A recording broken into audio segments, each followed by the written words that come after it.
Assalamualaikum warahmatullahi wabarakatuh. Selamat pagi anak-anak. Bagaimana kabarnya? Baik-baik saja. Tetap semangat. Walaupun kita belajar di rumah, kita harus tetap semangat.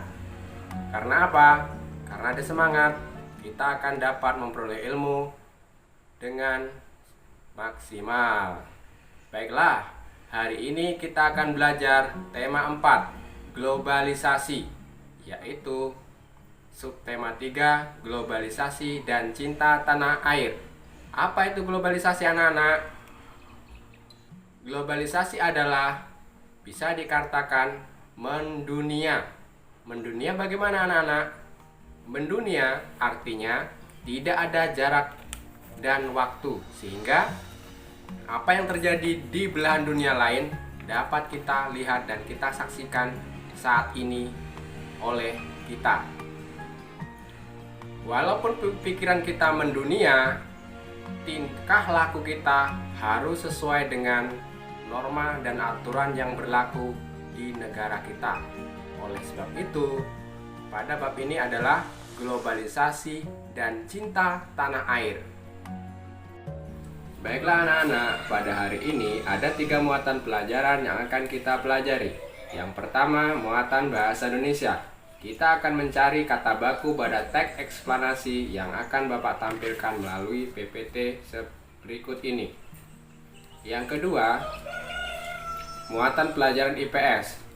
Membahas masalah peran Indonesia dalam kerjasama ASEAN dalam bidang ilmu pengetahuan dan teknologi. Yang ketiga, muatan ilmu pengetahuan alam tentang sumber daya energi listrik alternatif. Anak-anak, silakan baca teks yang Bapak tampilkan saat ini.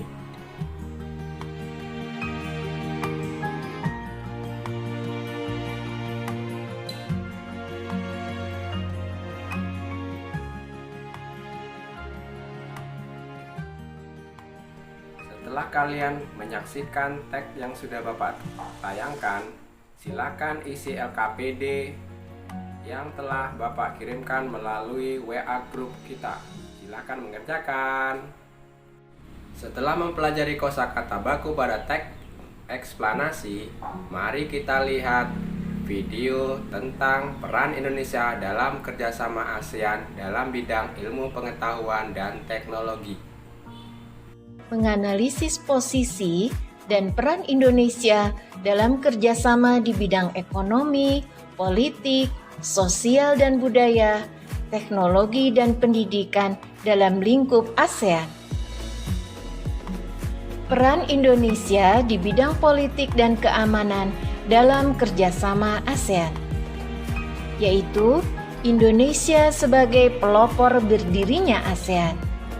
Indonesia memprakarsai pelaksanaan Jakarta Informal Meeting untuk perdamaian di Kamboja. Indonesia juga berpartisipasi dalam pembentukan komunitas keamanan bersama ASEAN. Selanjutnya, Indonesia sebagai penyelenggara konferensi tingkat tinggi ASEAN ke-1 di Bali. Kemudian, Indonesia memfasilitasi perundingan pemerintahan Filipina dengan Front Pembebasan Rakyat Moro di Filipina. Peran Indonesia di bidang ekonomi dalam kerjasama ASEAN. Indonesia sepakat mewujudkan kawasan perdagangan bebas ASEAN melalui tarif preferensi efektif bersama.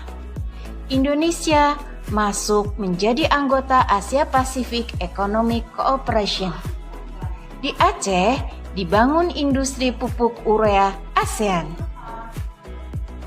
Selanjutnya, menandatangani kerjasama di bidang energi, jasa, dan hak cipta ASEAN. Lalu, Indonesia sebagai markas Komite Pangan Pertanian dan Kehutanan ASEAN. Peran Indonesia di bidang sosial dan budaya dalam kerjasama ASEAN. Keikutsertaan Indonesia dalam ajang olahraga SEA Games, yaitu pada tahun 2011, Indonesia pernah menjadi tuan rumah dalam ajang Pesta Olahraga Semenanjung Asia Tenggara.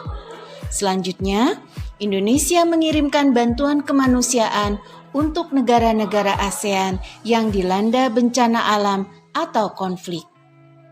Indonesia juga mendukung pembentukan ASEAN Culture Fund untuk membiayai perkembangan budaya dan pendidikan.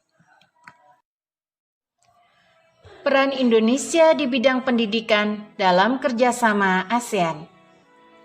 Menjalin kerjasama dalam bidang pendidikan dengan negara di kawasan Asia Tenggara, misalnya pertukaran pelajar. Mengembangkan pendidikan vokasi SMK di Indonesia. Memberikan penawaran beasiswa pendidikan, mengadakan olimpiade bidang pendidikan, misalnya Olimpiade Sains Nasional. Mari kita lihat peran Indonesia di bidang teknologi dalam kerjasama ASEAN, yaitu saling ekspor-impor barang elektronik. Selanjutnya, bekerja sama dalam hal kelautan antar negara maritim. Kemudian, berperan dalam IPTEKIN ASEAN, yaitu mendukung kegiatan penelitian serta pengembangan dalam bidang sains dan teknologi nasional ASEAN.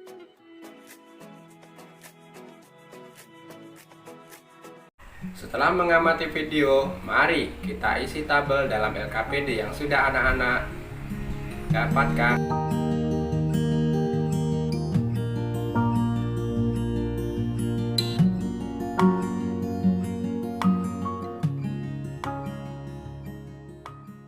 Selesai belum anak-anak? Kalau sudah selesai, mari kita lanjut ke video selanjutnya. Energi alternatif adalah sumber energi yang dapat menggantikan bahan bakar minyak atau BBM. Pencarian energi alternatif dilakukan karena semakin sedikitnya persediaan bahan bakar minyak. Ada beberapa contoh energi alternatif seperti berikut ini. Yang pertama, energi matahari. Sumber energi yang ada di bumi adalah matahari. Matahari menghasilkan energi cahaya dan panas.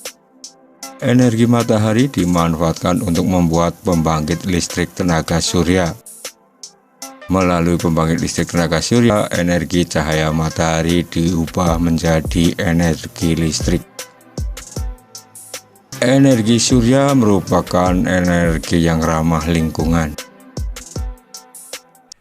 Untuk lebih memahami tentang sumber energi listrik alternatif, mari kita lakukan percobaan berikut ini.